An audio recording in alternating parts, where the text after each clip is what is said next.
Go. All right. Welcome to the Crash and Church Show. We are back, season 2. Guess that's what we're calling Happy New Year. We're calling it season 2 because we took a break and it's a new year. So we figure we'll call it a new season now. That's right. Welcome back. We hope you had a great Christmas, great New Year. We did. Well, we as in my family. I can't speak for Brett. You can't speak for Crash. The Crash. Yeah. Mine was lonesome. Yeah, you were alone I was all this by year, me lonesome. Right? Yep. My son was out for a couple of weeks, so I hung out and did nothing. I stayed warm. That's what I did. I stayed warm. You got a good meal or two in though when you got back, I understand, right? Very. Yeah, I made some homemade clam chowder that day. So I put on awesome. a solid, I told you this already, but for the sake of the show, I put on a solid 10 pounds between the day before Christmas Eve and the day after Christmas. Those 3 days of just eating whatever we wanted. Stepped on the scale the morning of before and the morning of after, and it was a 10-pound difference. Of course, most of that 7 pounds of that came off within a week. You lost it pretty quick, didn't you? About 7 pounds of it came off because it's water weight, right? It's just bloat. But yeah, I'm floating around. It's been, a couple of weeks now, and I'm still floating 3 pounds up from where I was. So I definitely put on a little bit of weight. I went back to work. I went back to work on the 3rd, and all my pants are too tight now. Right. Yeah, it's amazing how that works, especially when you're older like we are. It's just like putting on weight. Oh, I look at pictures of food and I add 5 pounds. Exactly. So, but hopefully I'll start taking it back off again. We're trying to be pretty committed again. So we'll see how it goes here. Yeah, our gym finally opened back up. We were able to go back to our gym. Our gym flooded really badly during the first hurricane that hit at the end of September, 1st of October, Hurricane Ian. So there was probably about 2.5, 3 feet of water inside the gym. So they had to replace everything. They had to replace every piece of equipment. They had to replace the entire floor. They had to replace everything. They had to gut it and completely replace everything. So everything's brand new, but it took 3 months to do. So. Yeah, pretty rough when those things come in. So what are you thinking of this latest scandal with Biden and his top secret document stash? Well, first of all, not everywhere, but so a lot of news stations are sweeping it under the rug. They are dismissing it. They're very dismissive. I know that like on The View, as some radio hosts will call the coven. I wouldn't call that news. They call it the coven, and because they're all witches. Right. They're extremely dismissive. They brush it off as if it's no big deal. Yeah. And these are things that went back to his vice presidency. So these have been around. Can I just say though, for the record, I totally agree with them on that point. It is no big deal. They brush it under the rug? No, that it's no big deal. It's totally no big deal, and it was no big deal with Trump too. Like it's. I mean, there's an outside possibility that either of them are a big deal, if the information is a big deal. But I seriously doubt that it is. What I think happens is that we end up classifying this stuff as top secret all the time that just shouldn't be classified as secret. There are things obviously that should be top secret, nuclear codes, who's the spies are, technology secrets of the government, like the way the F-22 works, different things like that. Obviously, there's things like that. If they had those sorts of things lying around where someone could come across them, that would be really bad. But that's not the kind of thing that I suspect these documents are. They're things that have been classified as top secret to protect reputations or just random other government bureaucracy oversight, feeling like they control the people and they don't want the people to know information that they have, sort of stupid things. And so those are the sorts of things that I suspect are the quote unquote top secret things that are, the presidents have. No, this is foreign intelligence. This is foreign intelligence having to do with countries like Ukraine, Iran, Russia, China. Those 4 countries in particular were listed as countries which the information was classified as top secret. So I would definitely disagree in this regard. Well, I don't think those things should be secret. Well, it depends on what it is, and we don't know what it is. So how can we? I can't say we can't judge one way or another what is top secret about it because we don't know. But what I can say is this is. It's interesting how it's being treated more than anything else. Now, like you said, whether or not it's going to spill some secret that is going to hurt the United States, that's neither here nor there. But the fact is, they are. It's classified as top secret information. I couldn't care less what the information is. If it has been classified as top secret information, it should be a general knowledge, general understanding that is not something that you take to an undisclosed location wherever just because of you are exercising some privilege that you think you have because you're the vice president of the United States. And that's what's happening here, and that's what Trump did too. But I just don't think it's interesting how dismissive it is from all of the people who went after Trump for taking documents to Mar-a-Lago. Which, by the way, after all of that, do we even know what's so top secret about it? What's so horrible about the information? No, we don't. We don't. And it's because they found nothing. Because it's not important. If they found something, they'd go after Trump. Yeah. But see, here's the difference. If they found something, we would know by now. Just like the January 6th commission, if it was really an insurrection, as they say, which it wasn't, but if it was, we would know a lot more than what we actually do. We would have all of the video evidence. We hardly have any video evidence of the 1,800 hours that we had that shot with everything. They're still continuing to tell lies, especially about the 4 officers who they say were killed, but 0 officers were harmed that day. 0 officers died that day. The first officer to died of a stroke several days later. Yeah.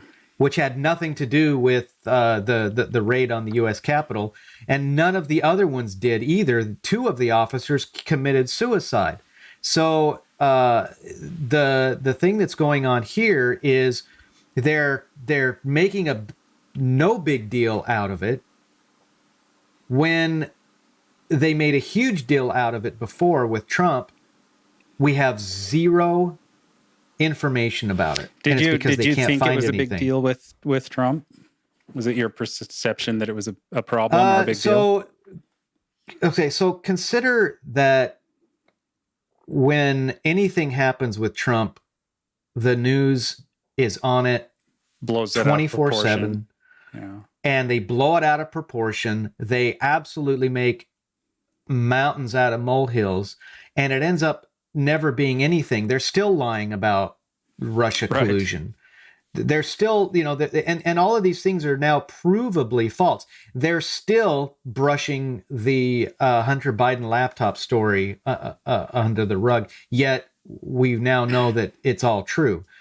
And with Biden, here's the thing. Before there is even a chance to look at it, before there's even a chance to discuss it, it was immediately swept under the rug as if it was no big deal.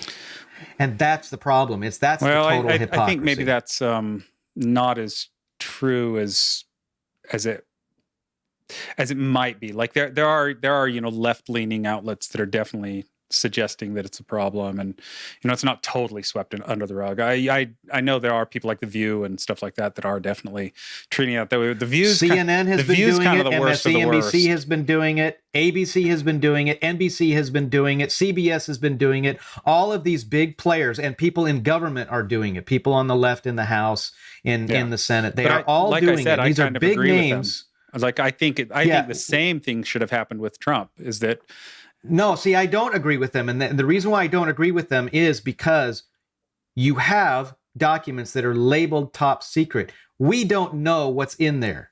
We really don't. So how is it that we would sweep it under the rug as being no big deal when nobody has a clue what's actually in there? The point is they are top secret. And because they are classified as top secret, it shouldn't matter what's in them.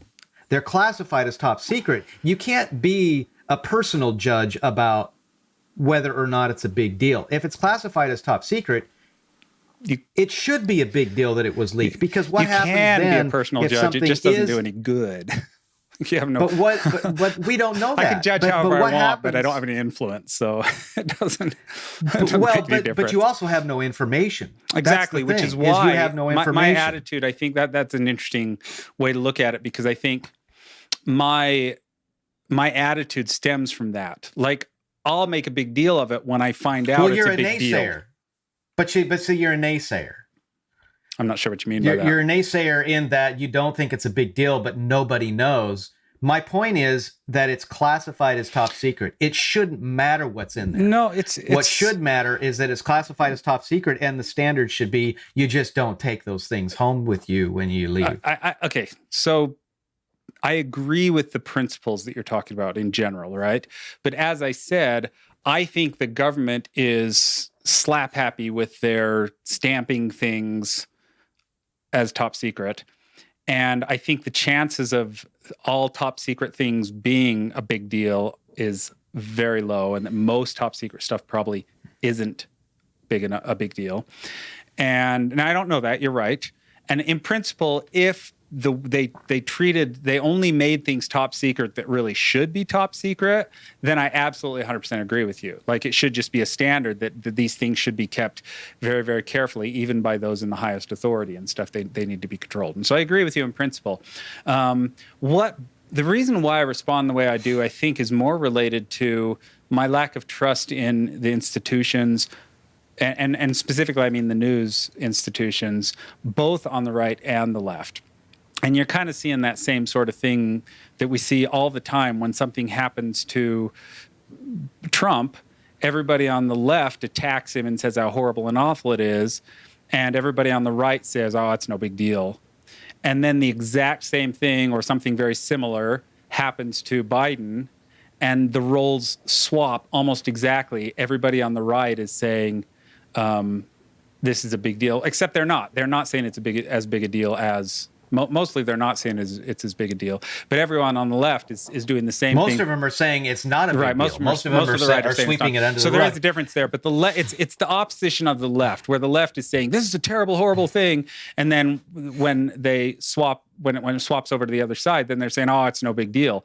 And it just makes me suspicious of the institutions and their attitudes and their agendas and stuff. I just don't trust them and trust it. The thing that really bothers me about this more than anything else is first of all, we all know that the left has the louder voice. Mm-hmm. We all know that they control the bulk of the information that the country gets. So the country receives. So you've got that, but you also have the people who are now the biggest naysayers, the biggest, they're sweeping it under the rug more than anybody else. They were some of the loudest voices decrying Trump when this whole thing went down in Mar-a-Lago last year.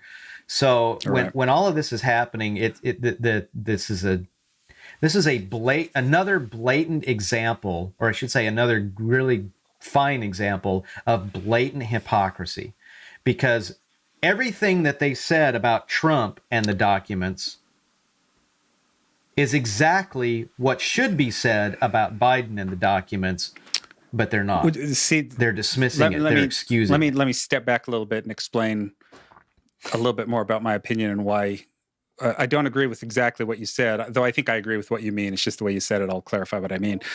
One of the comments that was made, for example, about Trump was that someone made the comment, on the left made the comment that he should be put to death. He should be executed for this. That is not what should have been said about Trump, and it is not exactly what should be being said about Biden. That's the sort of rhetoric you got on the left about Trump. But who said that about Biden? I don't know who said Nobody it about said Biden. it about Biden. I'm just saying your comment that the exact same thing that happened to Trump should be happening to Biden doesn't account for the fact that what they said about Trump was way over the top. No. I didn't say that. What I'm saying is they're not applying the same standard. They're not applying the same standard. That's the problem. So because they're not applying the same standard, now I'm not saying that they shouldn't have applied the standard they did to Trump as badly, and then. But you're right. The same standard should be applied. I'm just talking about the general condemnation. I'm talking about the condemnation. Right. The same standard should be applied to Biden and Trump. Absolutely. But that standard should be what was applied to Trump or what's being applied to Biden. Yeah, look, the problem that's happening today too is people are going to major extremes. Like let's say we'll give this as an example is Dan Crenshaw's comment last week about Republicans in the House who were not supporting Kevin McCarthy for being the House Speaker. He called them terrorists, and that is leftist Democrat talking points. The Democrats vilify and call Republicans, conservatives, the worst names. They call them Nazis. They call them anti-American. They call them terrorists. All of these things simply because they don't agree. Right. And that's what Dan Crenshaw did. Dan Crenshaw did clarify that just so in case anyone is listening. He explained that he didn't mean it literally, and so he was using rhetoric. That's the thing. And I think you're right. It was a mistaken way to phrase it. But what he was trying to say is this is political terrorism, sort of thing, just as a turn of phrase. They get caught. It wasn't political terrorism. It's happened before in the history of the country, and he did. What happened was he got called out for what he said because what he said was really stupid. And so now he's walking it back. Well, that's not really what I meant at the time. Well, no, I think you did because we saw what happened. Well, yeah, his language and everything, the way he said it, even he was dropping F-bombs and he was mad as heck. Yeah, so he was really mad. And on the House, there was footage of him really getting ready to. I mean, he was full on getting ready to go after. Matt Gaetz on the floor. He was headed right towards him. Somebody else in the House had to pull him back, actually had to restrain him because he was really on a rampage to go after Matt Gaetz. So his body actions and his verbiage that when he said it and the way he said it doesn't line up with him coming out and saying, oh, that's not really what I meant. No, what happened was you got caught, you got called out, and you reacted now you're trying to walk it back. You acted badly, and now you're trying to make it look not so bad. Yeah. And that's really what he should have said. He should have, he definitely should have said what I said was out of line. I never should have said it, but I did because I was angry. That would have been honest. Yeah. Yeah. That would have been honest. I've lost some of my fandom for him. I won't say I have no fandom. I won't say it anymore. In terms of. I was going to say I've lost respect for him, but that would be going too far. But I used to be a fan of his. I thought he was great, and I've kind of lost that. He's in the beginning he was really awesome, and then now he's turning into like a Romney, John McCain in the House of Representatives. Yeah, that's a better example actually. Yeah. So I think the problem that I have with a lot of this is that Joe Biden is excused with everything that he does. He's he is now under investigation for his involvement with the FBI. Or with the laptop. He is now under investigation because of these leaked or these top secret documents. And again, it's all being swept under the rug by the left, by and large. Now, I would say that with the intensity that the Democrats went after Trump, which is 100%, I would say it's like 22% going at with the same intensity going after Biden from the left. I don't know what the deal is with the documents that Trump had at Mar-a-Lago. I've refrained from any opinion whatsoever because I look at it as this is just another thing that the left is going to use to attack Trump, right? It just and prevent him from becoming president. All of it feels like political theater, and that's where my natural tendency is to not trust that it's as big a deal as everybody's saying it is for a lot of things, because it just feels like political theater. It feels like they're trying to score political points rather than actually concerned with, like I don't think anyone is actually concerned with what Biden had in his cupboard or wherever it was. Like, nobody honestly could say that they're probably really that concerned. Like, yeah, there's an outside chance that there's something highly concerning, but most people are probably like, it's probably not that big a deal. But people on the right act like it's a really big deal, and this is a chance to score some points against Biden and hurt him. And the same thing with Trump. I would differ from that, in that I would say that the motivating factor is, you made a big deal about it with Trump. You need to make a big deal about it with Biden. Yeah, that's what I think the motivating factor is. You can't apply a standard to one person and not apply the same standard to another person. But it still feels like even though the reason why they want that is because of political theater, is what it feels like a lot to me. So, I don't know, because we know that the entire Biden family is 100% completely corrupt. Right. There's plenty to go after the Biden family from. Yeah, and that's the thing too, is like, if you're going to go after Biden for things, there's plenty to go after Biden for without worrying about stuff that was in a locked room in a closet, sort of thing that is probably not a big deal. Now, if it turns out, if the information comes out that it is a big deal, it's a big deal. Same thing with Trump. If that stuff that Trump had in Mar-a-Lago turns out was a big deal, then it's a big deal. See, But here's the thing: is where's it going? So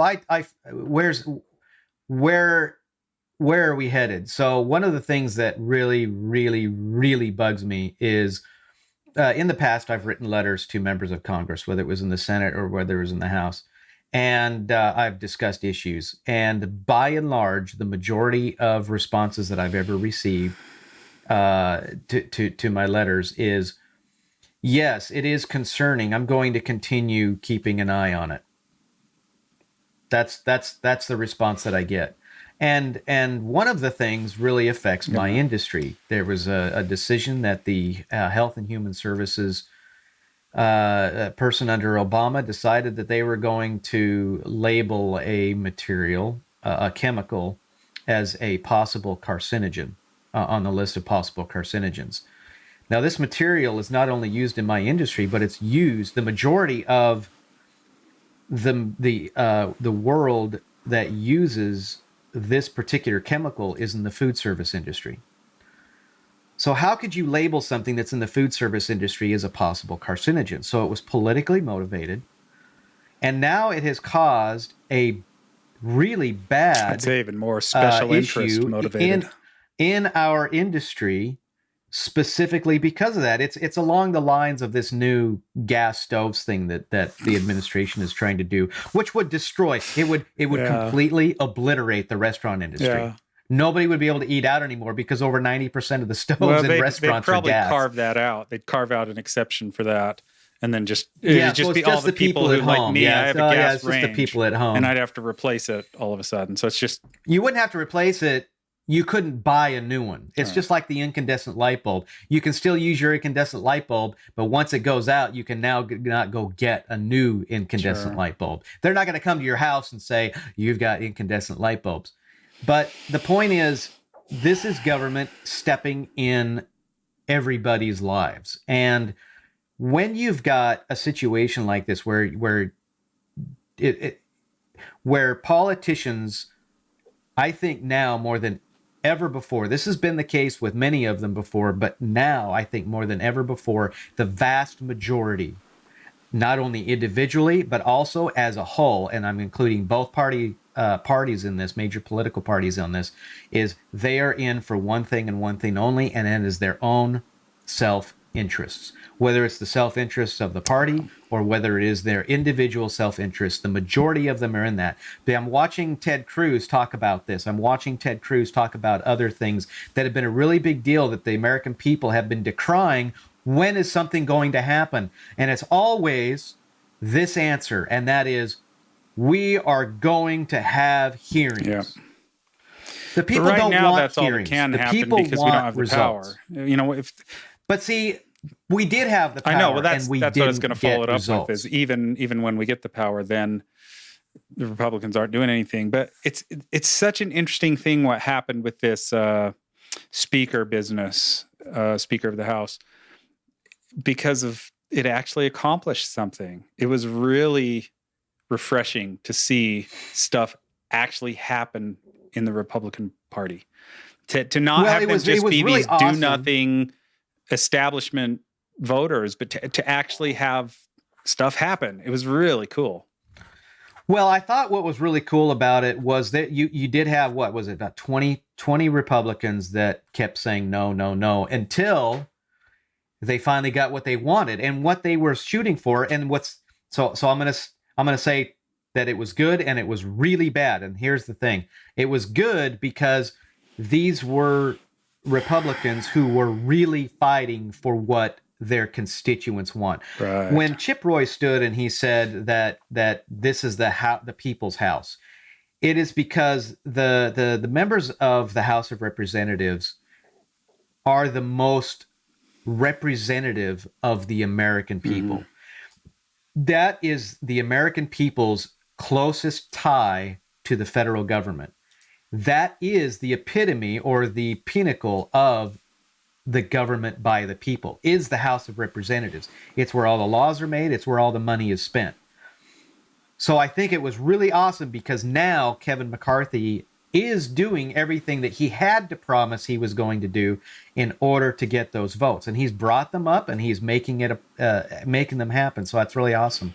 What is really sad is that only 20 House Republicans did it.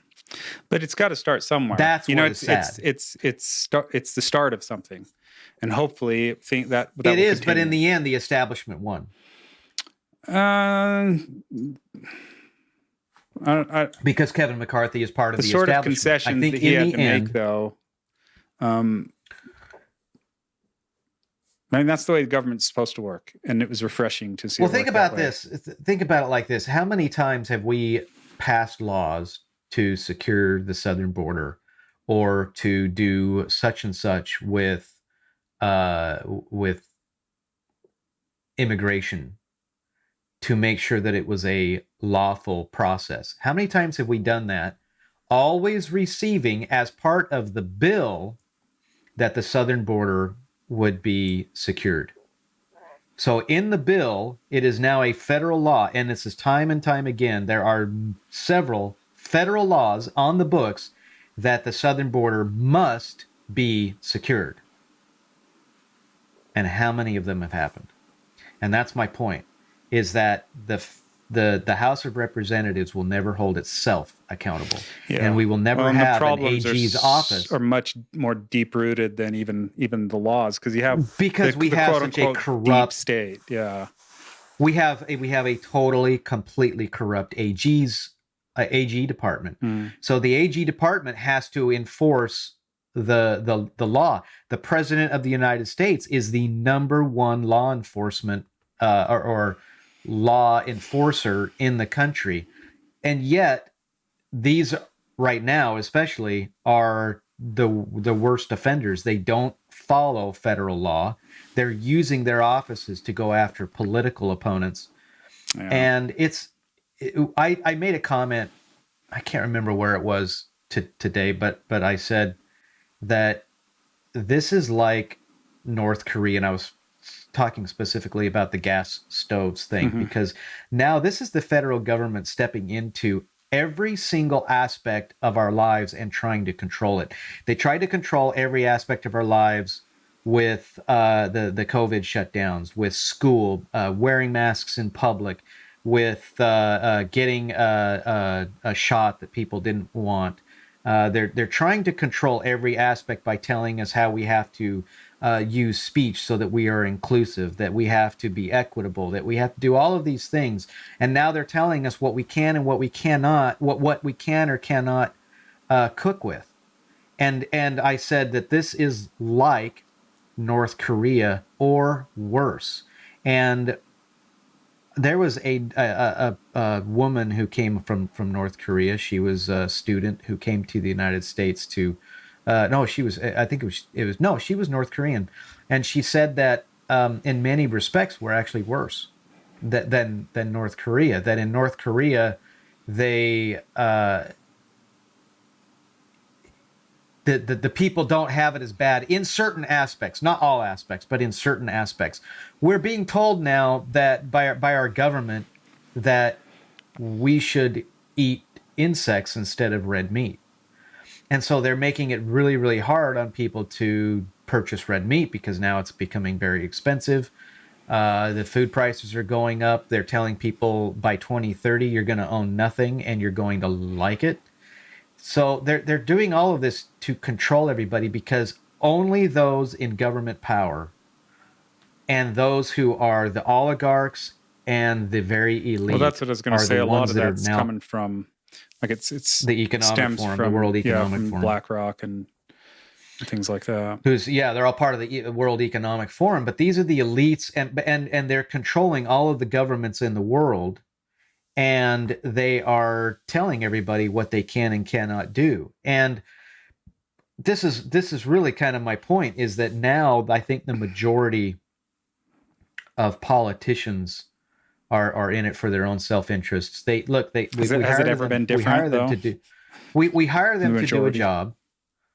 What we do? No, I don't think it's been that way all the time. I think it's progressively gotten worse. I think now more than ever, the majority of them are, where I think before there were definitely corrupt politicians, never at this level, I don't think. And so you've got all of these members of Congress who they vote for their own raises. They vote for their own health care that the American people have to pay for, but they don't. They vote that they want to push for universal health care because they want everybody to pay for everybody else's, except they don't have to pay for it because they don't pay federal tax. They do all of these things because they're very generous with other people's money. But my point is they're never accountable for the things that they do. They make rules for themselves, and that's not what we elected them for. We elected them to do a job that we want. They're being sent to Washington, and then they do the job that they want without being held accountable to the American people. Yeah. Well, in some ways I'm a little more cynical than you, I guess, as far as the nature of government in the past, but it's hard to say for sure because who knows. But government does tend to, one of the things that I've heard said before and believe is that the government can only be, and I don't remember the quote who it was attributed to, but it's one of the founding fathers, that our government will only work for moral people. Like the government that we have cannot work for an immoral people.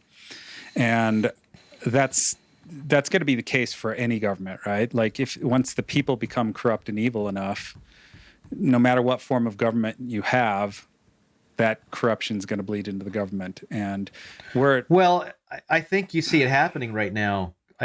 You've got this major vocabulary push by many members of government, and you and I have talked about this several times, and that is the term democracy.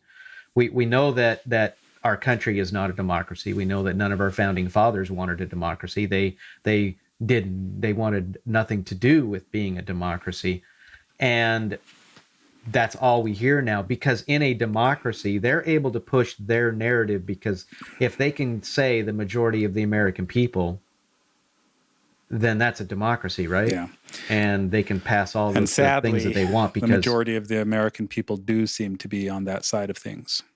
And that's because the people who control all of the entertainment and control all of the information and all that, that's why they're pushing all of that. They're indoctrinating. It's partly why, but it's also it's also the other direction. It's kind of like, does entertainment reflect the society, or does society follow entertainment? And I think both are true. In a lot of ways, entertainment pushes the narratives and tries to influence society, but on the other side of things, entertainment gives the people what they already want. And we've just seen corruption bleeding into society over the past, Well, I mean, it's always been there, but ever since about the '60s, right? It's just kind of the hippie movement. We've talked about this before, but yeah, I would say that to a point. It started becoming reflective of what the vibe was in the country.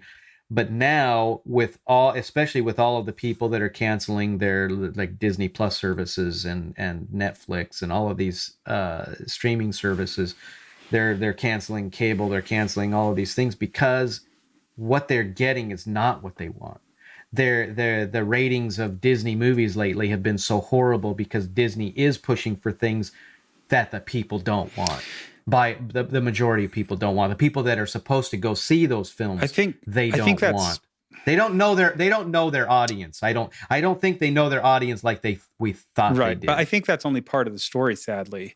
I watch commentary on it all the time where people are talking about Disney and the kind of entertainment they are putting out. And without fail, they say something along the lines of, you could put this stuff in, you could put this woke stuff in without making a terrible show if you just stop prioritizing the woke stuff.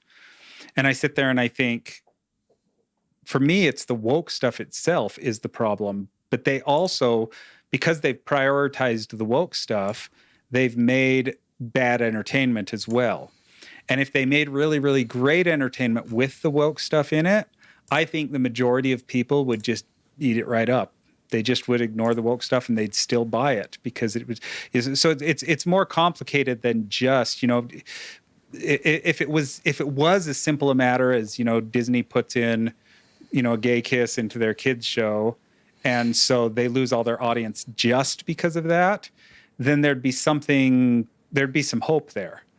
But I think what they did is like with Buzz Lightyear, is they also didn't cast Tim Allen, and they didn't make that great of a show, as I understand it. It wasn't that great of a movie, and they just had other missteps, and then you have the pandemic on top of it, and Well, but that's a small example over the last few movies that they've done though that have flopped. Well, I know, but most of the movies that have flopped have not been very good movies as well, and the ones that have been really good movies, even with a little bit of woke stuff in them, still sell and still do okay. Like people. Okay, so you're saying that if by and large it's an entertaining show or an entertaining movie, people are going to go see it, even if it's got a little bit of woke stuff in it. People are not going to stand up for the values. If the entertainment's good enough, they'll just accept it. Yeah, I think you and I definitely are separate from the rest of that crowd because we are not seeing those things because of the woke stuff that's in it. We are not going to go see feminism run amok. We are not going to go see LGBT stuff in a kids show because we don't want our kids to see that. And there are a lot of parents that are in our position, but like you're saying, they're also shooting for the parents who are really relaxed about those kinds of things. And they're being successful because by and large, Wakanda Forever did very well in the box office. Exactly, and apparently there's a gay couple in it. Well, so, but it was also extremely woke in that every man was horrible and every woman it's woke was in that regard a Mary too. Sue. Exactly, and I think what's going to happen. I've predicted this before. They're going to get better, and I don't just mean Disney. I mean entertainment in general. They're going to get better at injecting these messages and still making good, entertaining shows, and people are going to start buying it, and it's just going to become the way it is. And it's really disheartening to me, but I think that's what's going to happen. Well, but see, I view what's happening in our federal government right now as different. I think that there are some aspects that are now resounding more positively for the American people, like abortion. The support for abortion is now majority American people support abortion of some kind. And it used to not be that way. There are many, many things, however, that very few Americans support, but you never hear about it because the entertainment industry and because the government says the majority of American people. Yeah. And it's completely false. I think we've got but it becomes so the many narrative people sways it. Well, where are our biggest population centers? Our biggest population centers are all massively Democrat. So you have L.A. County, you have New York City, you have Atlanta, Georgia, Chicago, Illinois. These are all Seattle, Washington, Portland, Oregon is the worst.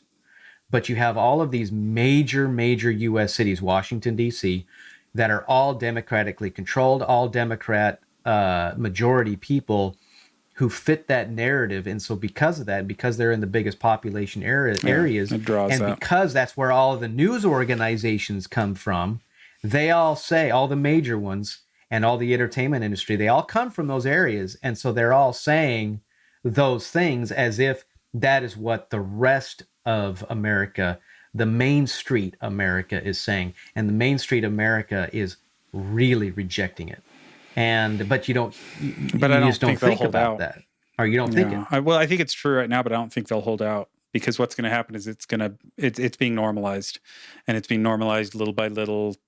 You know, they went too far. They pushed it too far. They're getting some kickback, so they may back off a little bit, but they're going to keep sticking this stuff in. And 10 years from now, it's just going to be part of the movies, and people are just going to accept it. People are just going to accept that sort of thing. The war cannot, it won't be won in this regard.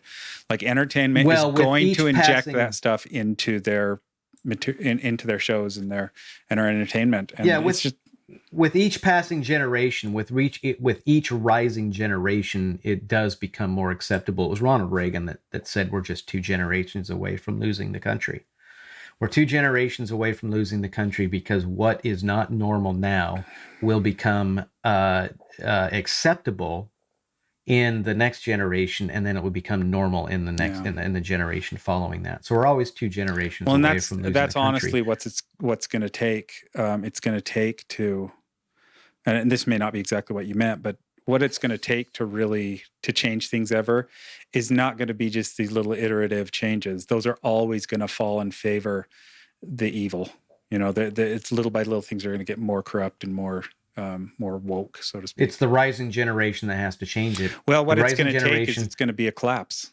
There's going to have to be a collapse first, because. Well, but this is the importance of homeschooling your children. Your children, get them out of public school. Take your kids out of school. Homeschool them. Yeah, there's no other alternative. There's no other alternative.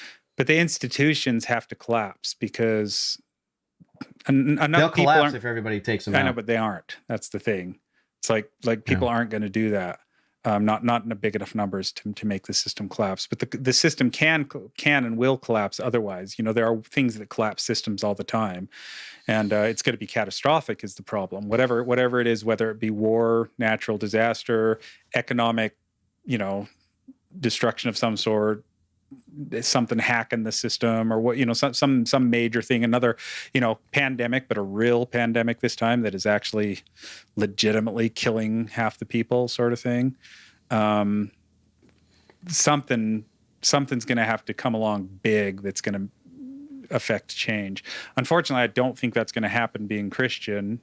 We sort of believe we're in the end of times, and what's going to happen is things are going to keep getting worse until we hit Armageddon. And then the second coming of our Savior will be the reprieve that we finally get from this sort of thing. So we may have some, we're going down. We may have some lulls where we go back up a little bit. And I'm praying for the asteroid or aliens. Right. So we your just catastrophic event. That's what you're hoping for, not zombies. Yeah. Right before we did the show, I fell asleep, but we were watching Signs. With Mel Gibson, and it's one of our favorite shows. I know it wasn't well received, and a lot of people. It's not one of his best movies, apparently. I like it. I really enjoy that movie. I think it's awesome, and there's so many things in it that make you laugh, and then there are things that when I saw it in the theater, I freaked out. There were a couple of spots where I literally jumped out of my seat, and but.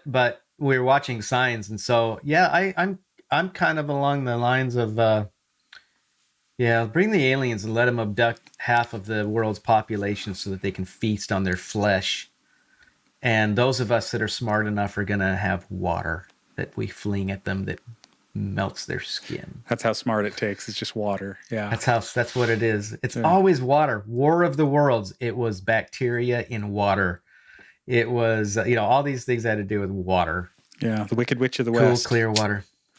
Water, yeah, right? Yeah. The Wicked Witch of the West. That's exactly right. It represents purity, right? Water is purity, and supposed to, because it's cleansing. Well, it's cleansing. Yeah, it's because it's cleansing. So I think that there is hope, but I think that a lot of people are experiencing great frustration and despair. I think we're getting to the point where the American people are now becoming very desperate. We're seeing this very heavy-handed centralization of government, and it seems completely unstoppable. Yeah.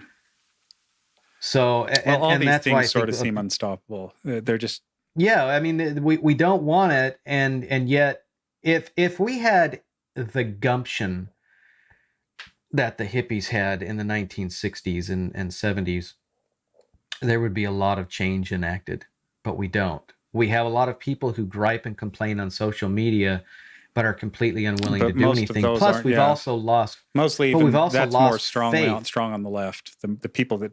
But we've also really lost faith in the ability to call out our government and expect them to do what we want them to do. So many people complain, but they never reach out to their representatives. There's a complacency that sets in with prosperity.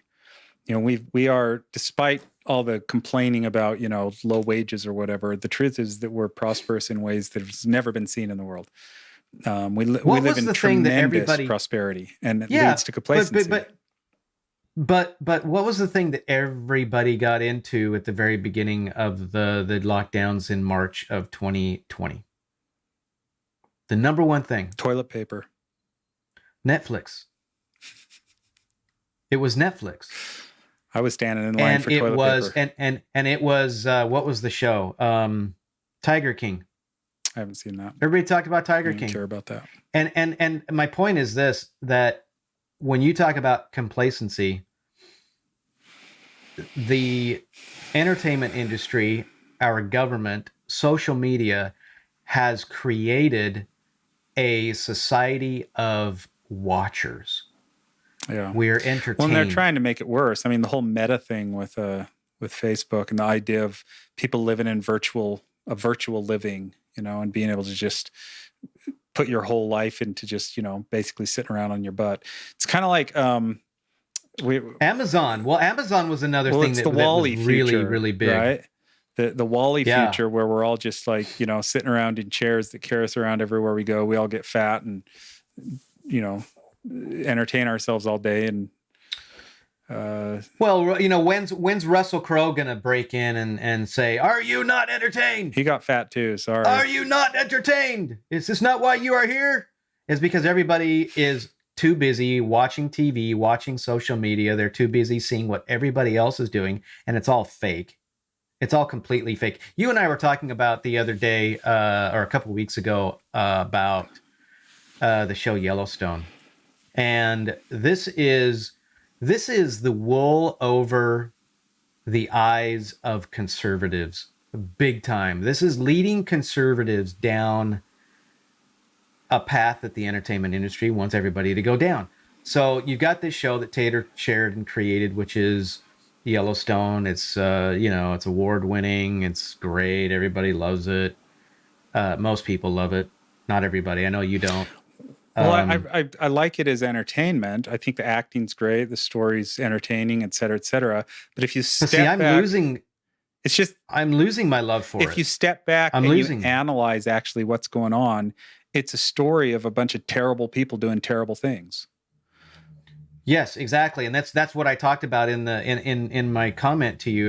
I don't know if you remember, but when we were chatting about it, was that you've got this creator, this producer in Hollywood, Taylor Sheridan, who is painting this picture of family corruption, of murder, of feminism galore, man-hating feminist on the show, which is the character Beth Dutton.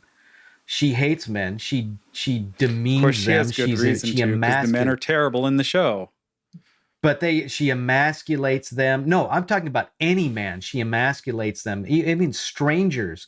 She is horrible to other women. She is really, really bad. Yeah. And look, you and I both know of somebody in my life that was very much like that, and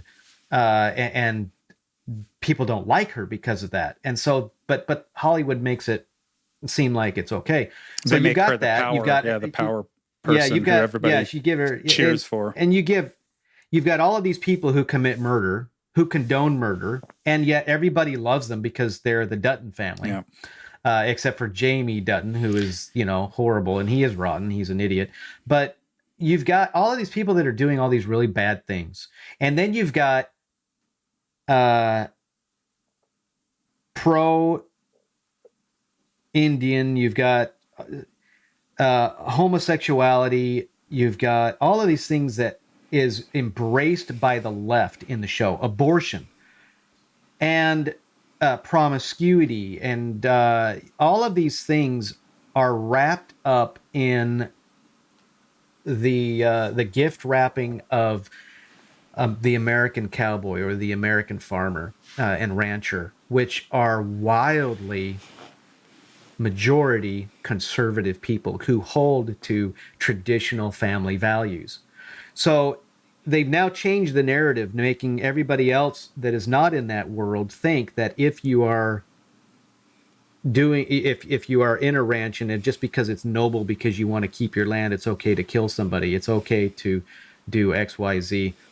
And they make it seem acceptable if their secretary, because John Dutton's now the governor, and his secretary is a lesbian, and it's okay that she's making out with her girlfriend in the show. And he comments about it. A rancher is going to say, "What the crap are you doing? This isn't the kind of person I am. This is not the kind of lifestyle I want to represent." And yet it's wrapped up because it's Hollywood. And so they make it seem like these Western cowboys and ranchers are like that, but in reality they're not. And so what they're doing is they're selling a Hollywood lifestyle in something that will be attractive to conservatives.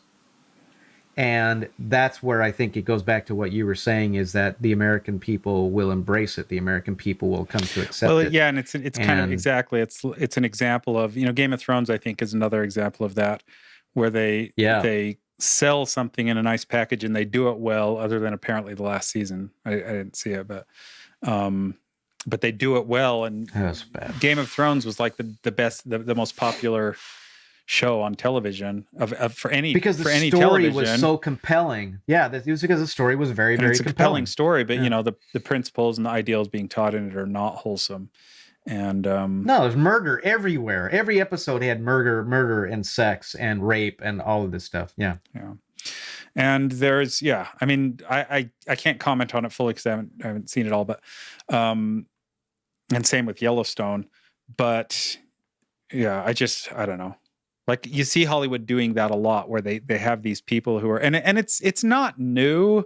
Like, even back in the 50s, when they did the cowboy, shoot 'em up westerns all the time and stuff, a lot of times they were glorifying violence, and they were glorifying things that weren't necessarily wholesome, good things, but it was so much less egregious, right? And so it was easier to kind of write off in real life, just because you see a cowboy shoot someone dead doesn't mean you're going to go out and shoot someone dead, right? But still, the principle of going out and getting into gunfights or whatever is not a wholesome thing to be preaching, but it's fun entertainment, right? Yeah, well, by and large, it always depicted a solidly good against solidly evil. Yeah, and they started blurring the line on that a lot. Now what you've got is evil against more evil.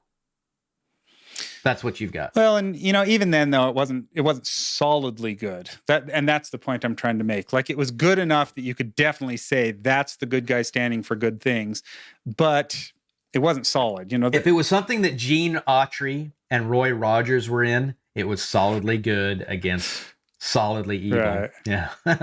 Because the shows that they were in, they always had some kind of a message, some but kind that of a wasn't lesson. like that wasn't always the case. I could speak more to like John Wayne, right?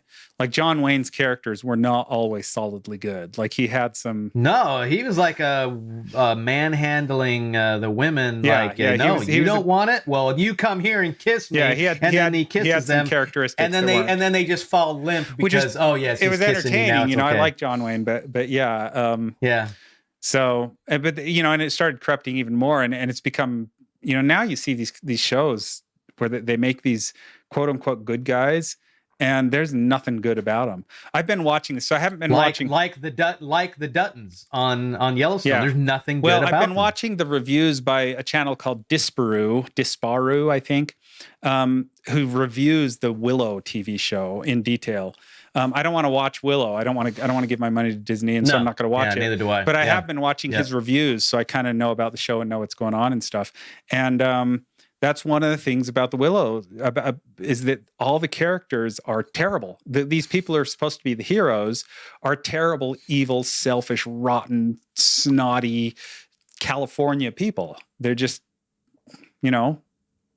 They're modern 20-somethings in set in some medieval settings, Willow world, and it's just that's kind of what Hollywood does now. They don't understand morality anymore. Where the lesbian couple is the number one part of the show, and she's apparently the brunette girl is like the worst as far as.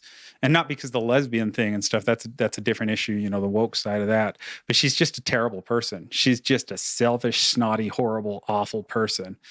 And I don't know. But it's acceptable because she's a woman. Yeah. Well, that's Hollywood's idea of making a strong female. They make her terrible. Yeah. And for somehow that's a great character. Well, it's like Beth Dutton. Yeah, yep, exactly. And I don't know the brunette in the show because I don't even know the cast. All I know is there's a redhead.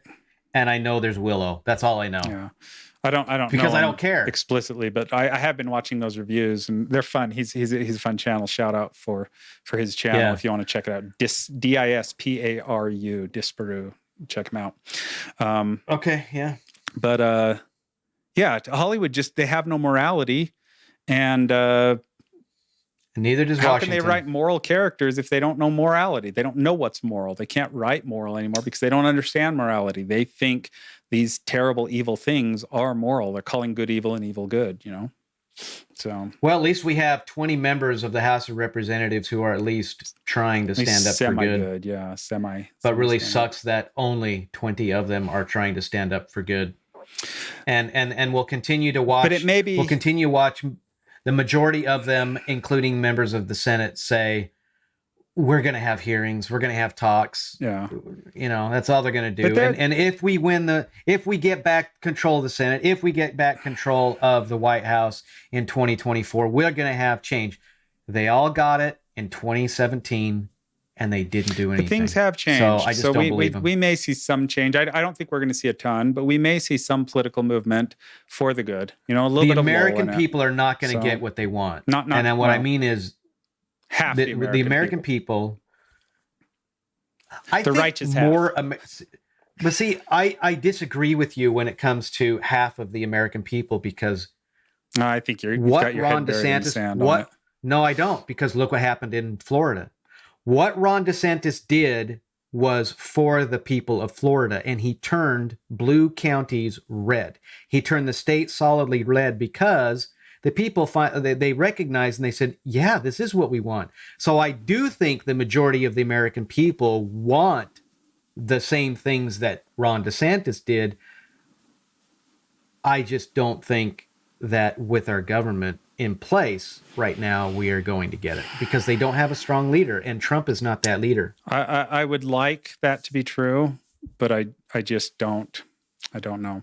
Every time there's an election, too many people are voting for the evil things for me to have the confidence that you do in that regard. Look what happened in Arizona. The people in Arizona absolutely did not want what happened. Well, yeah, but the woman who became the governor ran the election. There's so always she made sure and that there's she the whole discussion would win. of the whether things are fully legitimate or not. But there's no question that the country split half and half pretty much on certain principles, especially between people who are. I think by and large, on one side or the other. when you have a leader like someone or like Ron DeSantis doing the things that are happening, and the people are like, oh yeah, I do like that, I do want that, but they might not think about it because it doesn't fit the rhetoric of the left. But then when it comes down to it, they're like, yeah, I do want that. Well, I hope, like I said, I do hope you're they just right. need a good and they need a good communicator, and I think Ron DeSantis is a very good communicator. If Ron DeSantis ends up running and doesn't have the personality flaws that Trump has, but pushes just as hard for those things, and we do see a big sway of the country, and he wins like Reagan did back in the 80s. That'd be great. I'd love that. I think that would be a really, really hopeful sign. I think what'll happen instead is that if Ron DeSantis does run and does win, it'll be barely. He'll just barely win. And probably lose the popular vote. I think in any national election, there is going to only be a barely. Yeah. Because half the country's evil. I would say that based on recent elections, especially now that Arizona has control by the left, I do think that we're the chances of the Republicans winning the White House again, even getting back control of the Senate, I think the chances are very, very slim. I really do. We'll see. Anyway, we are out at our hour, so we sure appreciate you joining us. Hope you enjoyed our conversation today. And we will be back with you again next week, back with season 2. So click like and subscribe. Appreciate you joining us, and we'll see you next time.